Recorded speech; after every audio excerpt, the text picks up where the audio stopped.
Merci de cette très belle chanson. La chanson de Fally Ipupa qui fait plaisir comme ça à Christian Sumbu Timothée depuis Kalima. Il nous suit depuis Kalima. Vous qui ne savez pas, Kalima c'est l'une des cités qui se trouve dans la province du Maniema. Donc l'une des cités, à part Kindu, il y a aussi Kalima, il y a aussi Kasongo, il y a aussi Punya, Bunya et tout ça. Alors merci à toi Christian Sumbu Timothée. Hein, Christian Sumbu Chabani, tu es aussi Chabani, je l'espère. Et je dis également bonjour à Valentin Chabani, le pasteur Valentin Chabani, Maman Sakina, ma sœur Sakina, c'est comme ça, on l'aime l'appeler, qui nous suit également depuis Kalima. En tout cas, vous qui nous suivez depuis Kalima de la province du Maniema, nous vous disons merci à vous tous, toute la famille, et surtout la famille Chabani qui nous suit de ces côtés-là. Alors, on ne traîne pas. Nous avons sur ce plateau notre habitué psychologue et clinicien, M. Donatien Kamongala, qui est avec moi sur ce plateau, à qui je vais dire bonjour, M. Donatien. Bonjour, M. Hervé. Vous allez très bien. Oh, très bien.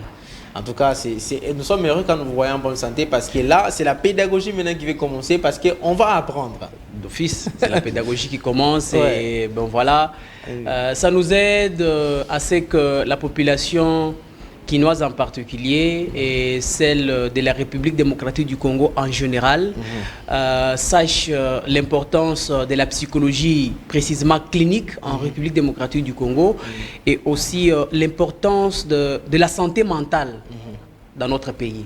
Voilà, l'impact des troubles psychosociaux, l'impact psychosocial des troubles 10. C'est ce que nous allons parler aujourd'hui. L'impact psychosocial des troubles 10. Monsieur Donatien, vous nous amenez toujours des termes et tout ça. Qu'est-ce que je vais commencer d'abord à poser? Psychosocial, c'est quoi? Et 10, c'est quoi? Ok.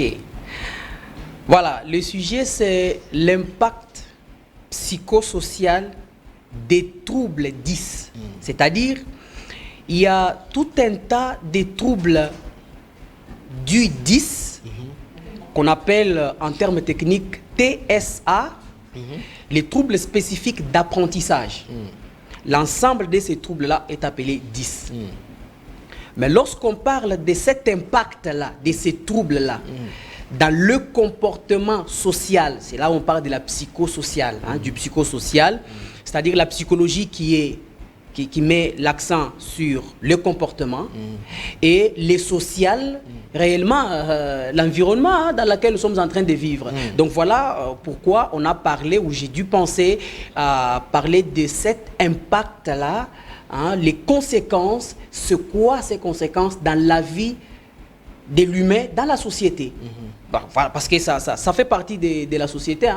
Voilà, ça fait partie de la société. Donc, et 10, qu'est-ce qu'on garde dans je disais psychosocial, plutôt psychosocial. Le psychosocial, je vous disais que c'est la psychologie qui fait partie du comportement, le social qui fait partie de l'environnement dans lequel nous vivons. Et les 10, c'est l'ensemble des troubles ayant trait à l'apprentissage. En termes techniques, je n'ai pas voulu utiliser ces termes techniques pour simplement parler du TSA, troubles spécifiques des apprentissages. Donc, voilà. Il y en a combien de ces troubles-là psychosociaux de l'apprentissage? Parce que vous avez dit l'ensemble, donc il peut y avoir, on peut les différencier. Bien sûr. Il y en a combien? En fait, il y en a combien? C'est vaste. On peut énumérer 5, 6 ou 7. Mais ici, présentement, comme je parle des troubles spécifiques des apprentissages, je vais rester dans les troubles 10, où je vais parler de la dyslexie, je vais parler de la dysorthographie, je vais parler de la dysgraphie, je vais parler de la dyscalculie, je vais parler de la dysphasie et je vais parler de la dyspraxie. On commence par la dyslexie parce que là au moins je connais, parce que quand on parle de la dyslexie, je connais quelque chose du genre, ces enfants qui ont peut-être des troubles, c'est-à-dire des retards dans la lecture, dans la compréhension de choses. Alors, selon la psychologie, comment on peut comprendre ces troubles? Ces troubles, je commence d'abord par l'identification. La dyslexie, comme vous le disiez, c'est un déficit qui a trait à la lecture. Et ces troubles attaquent l'écriture, attaquent aussi la compréhension. Monsieur Hervé, je vois mal que la personne qui ne sait pas lire soit capable d'écrire. Ok. Je comprends mal que la personne qui ne sait pas écrire soit capable de comprendre ce qui vient de cette lecture-là. Ok. Aujourd'hui, vous allez vous rendre compte, même dans des universités, vous êtes non loin de l'ISTA. Vous êtes non loin de l'IFASIC en même temps. L'ISTA est tout près, l'IFASIC aussi est tout près. Vous êtes non loin de l'ISP, tout près ici. Vous êtes non loin de autant d'universités et des instituts supérieurs. L'ISAM est tout près de vous. Voilà. L'ISAO est tout près de vous. L'Académie des Beaux-Arts, l'ISC, ancien ISC comme on l'appelait, l'école commerce. Allez-y comprendre que donner à un étudiant un livre pour vous faire une lecture, c'est déjà un problème. Dans le respect des points de ponctuation, c'est un problème. Et je me pose la question, comment cette personne pourra vous donner la compréhension. Ils aiment plus les derrière ou au milieu, surtout dans une classe ou dans un auditoire pléthorique. Voilà, ses amis dorment beaucoup.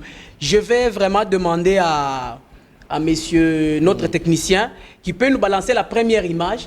Je vais dire aux amis, à quel niveau du cerveau, parce que je parlais du cerveau la fois passée, très bien, merci. Voilà. À quelle partie du cerveau ces troubles attendent.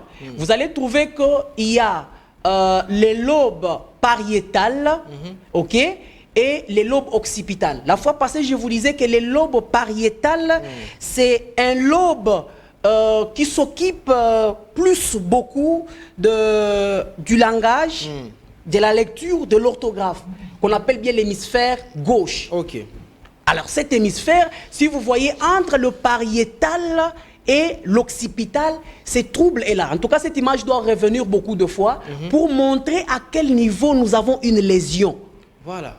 Pour preuve, vous allez trouver que cette partie du cerveau ici, d'ailleurs, les techniciens peuvent encore agrandir un peu parce que ça doit faire partie. Il y a la ligne rouge, si vous voyez très bien. Il y a toute une ligne rouge entre le pariétal et l'occipital. Okay. Je vous ai dit la fois passée que l'occipital s'occupe de la vue. Voilà. Et le pariétal, qui est l'hémisphère, qui est, comme les autres l'appellent, le cerveau gauche, le petit cerveau gauche, en tout cas, ce côté-là est plus... concentré dans le langage, la lecture et l'orthographe. Parce que lorsqu'on ne sait pas lire, on fait partie, l'orthographe fait partie et l'écriture en fait partie. Et donc ce trouble-là est provoqué par ces dysfonctionnements de cette partie gauche du cerveau. Exactement, l'hémisphère gauche a un problème d'office, a un problème. Voilà. Voilà. Alors, les deuxièmes, vous avez cité après la dyslexie, on peut évoluer? Oui, après la dyslexie, je vais parler de la dysgraphie. Dysgraphie. Bien sûr. La dysgraphie est un trouble aussi, une difficulté à écrire lisiblement. Ok. Mon frère, vous allez souffrir si un médecin vous écrit un produit que vous allez dans une pharmacie pour en avoir. Alors, les médecins ont des troubles alors. Mais qu'est-ce que vous pensez? Qu'est-ce que vous pensez? Oui. Pour en identifier, c'est tout un grand problème. Ok. Donc, c'est un problème de l'écriture. Je pense que deuxième image, non, c'est la deuxième image. Oui. Voilà quelqu'un qui souffre de la dysgraphie. Ah, vous imaginez? Il vous écrit comme ça. Nous, on croyait peut-être que c'est par la rapidité que les médecins nous écrivent comme ça. Quelle rapidité? C'est un problème. Quelle rapidité? C'est un trouble. Je vous ai dit la fois passée, gardons l'image. Je vous ai dit la fois passée qu'il y a un problème. Lorsqu'il t'arrive une fois d'écrire mal parce que c'est rapide, dans une certaine circonstance, c'est normal. Mais lorsque cette écriture continue, persiste, oh non, biso papa yo ko makaboye pona nini oh non talaka ba professeur ba ditaka ndembang. Un enfant de l'école primaire, oui, ok, qui vous écrit comme ça, vous allez dire que l'enseignant de l'école primaire écrit ou parle vite, dicte vite? Non. Parmi les tests aussi qui prouvent que la personne sait écrire, c'est lorsqu'on te dicte rapidement, ça entre dans ton cerveau et tu essaies de l'écrire le plus vite possible. Voilà. Avec une écriture normale. Wow, mais ça, oui, la dysgraphie. La dysgraphie. Oui. Et quittons la dysgraphie parce qu'aujourd'hui, on n'a pas beaucoup de temps. C'est différent de la graphie. Hein? Ouais. Oui. Il y a la graphie qui existe. La graphie, c'est un trouble qui atteint toujours la même partie, ou lorsque je vais parler de la première partie tout à l'heure là, et la première image, si on peut nous la rebalancer, voilà, dans cette image là, vous allez trouver que la graphie, c'est une perte complète de la capacité d'écriture. Ok. Donc lorsque cette partie rouge là est atteinte, directement je vous dis que la lecture devient un problème. Oui, la lecture devient un problème et ça devient tout un problème compliqué. Alors, je vais plus prendre la partie droite par exemple. Ok. Parce que lorsqu'on parle de la dysgraphie, c'est l'hémisphère droit. Ok. Qui est endommagé. Qui est endommagé, qui a un problème. Alors cet hémisphère droit là, il s'occupe plus de l'orientation de l'espace, la motricité fine et la coordination. Vous allez trouver que la personne a du mal à orthographier, il a du mal à écrire. Donc en tout cas, il n'y a pas une coordination de l'écriture normale. On les reconnaît aussi lorsque vous écrivez. Toutes les lettres doivent être respectées dans leur dimension. Mais la personne atteinte de la dysgraphie, vous allez trouver que la lettre T qui monte, la lettre A avec E, on retrouve que A est moins. Donc voilà. C'est un trouble de la dysgraphie. En tout cas, M. Donatien Kamwangala, j'espère que nous allons garder cette thématique encore. Nous devons bien les développer encore très prochainement parce que le temps nous fait très défaut aujourd'hui avec cette pluie. Ah, Madame la pluie, pourquoi Madame la pluie? Si ce n'est pas Madame la pluie, c'est les embouteillages. Qu'est-ce que vous voulez? Moi, j'aimais quand même par rapport à ces deux troubles-là, la dyslexie, nous limitons là-bas, puisqu'il y en a 7 ou 8 comme ça, vous avez cité. Bon, je vais parler simplement des 4 aujourd'hui. Oui, je vais parler des 4 simplement. Bon, on prend le troisième. Les deux derniers pour finir d'ailleurs. Voilà. À part la dysgraphie que je venais de parler, je parle de la dysorthographie. Dysorthographie. Vous savez, il y a toujours 10, tu vois. Alors, dysorthographie, il y a déjà un trouble, qui est les troubles 10 parce que c'est parmi les troubles d'apprentissage. Orthographe qui vient à l'intérieur. Lelo bajine bakomakamabe. Maison. Maison. Il peut juste faire M-E-Z-O-N, maison. Non, mais c'est une abréviation qu'on s'est dit que non, pour ne pas être long, on abrège comme ça. Je vous dis que la fois passée, je vous ai parlé ici, je continue encore à vous le dire. Lorsqu'on abrège une fois, ça suffit. Regardez les messages que les jeunes vous écrivent aujourd'hui. Quel est le message que vous pouvez lire en respectant les points de ponctuation? Il n'y en a pas. Donc, ils ont la dysorthographie. Dysorthographie. Alors, pour aussi aller plus vite avec le temps, je vais prendre la dyscalculie. La dyscalculie. Problème de calcul. Oh, ne vous en faites pas. Alors là, moi, je suis coupable. Mais oui, ne vous en faites pas. Vous tombez dans ces troubles. Je plaide coupable. Oui, vous tombez dans ces troubles. Et je vais en tout cas ajouter les deux autres, la dysphasie et tout ça, et la dyspraxie. Ce sont les troubles qui accompagnent. Alors, j'aimerais dire quoi ici? Ces troubles dyslexiques qui accompagnent l'individu, lorsque tu en as, ce n'est pas pour dire que tu n'es pas intelligent. Non. C'est juste qu'une partie du cerveau est endommagée. Une partie du cerveau est touchée. Et c'est simplement, lorsque tu es enfant, il y a la possibilité de revenir avec une certaine éducation mise en place pour t'aider à avancer. Donc voilà, c'est tout ce que moi je peux nécessairement dire quant à ce. Merci beaucoup. Mercredi prochain, prenez encore rendez-vous parce qu'il sera toujours avec nous chaque mercredi pour parler de tous ces troubles. Parce que vous voyez des choses que nous pensons que c'est normal, c'est tout avec les médecins. Vous nous mentez là, cher docteur, vous nous mentez. Donc vous écrivez mal parce que vous avez des problèmes, vous avez des troubles. Ah non. Merci beaucoup, Monsieur Donatien. Donc, je crois que vous concluez quand même par une phrase et nous allons nous dire au revoir. On se voit mercredi prochain. Voilà, j'ai conclu par 2 phrases d'ailleurs parce que ce sont mes temps qui sont prises. Je dis que je demande aux parents congolais, aux parents quinois en particulier, de savoir identifier ces problèmes.